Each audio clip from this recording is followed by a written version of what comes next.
Along the way, may nakita kami. Ayun. Ayun, merong tulay na ano doon, kawayan. Kaya tara.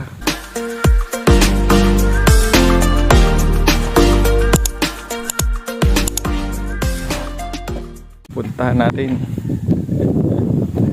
Kung ano-ano kasing nakikita eh. What? Ko na tinanggal yung helmet ko. 6.5 hours later. May daanan naman talaga dito. 2,000 years later. Tatawid ka.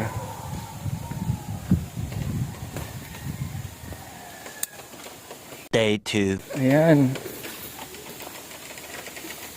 Tanggalin ko ba yung helmet ko? Huwag na.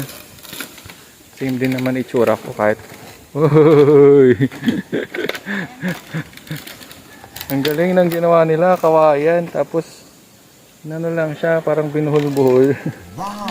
Ayan o, ang galing. Oh, diba?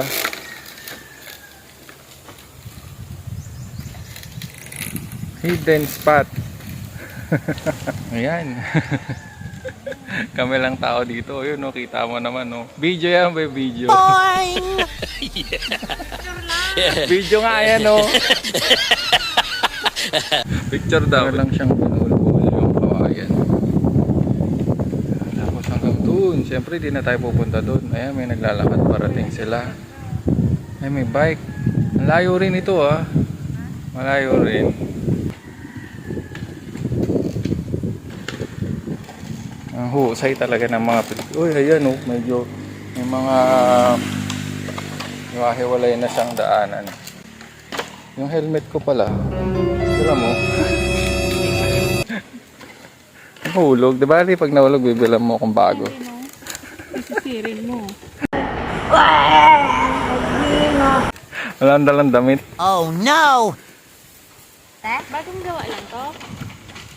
Matagal na ako. Hinawa yata siya kaya umiiyak. Kala ko natatakot siya tumawid eh. Ang ganda, ang galing. Galing, ganda.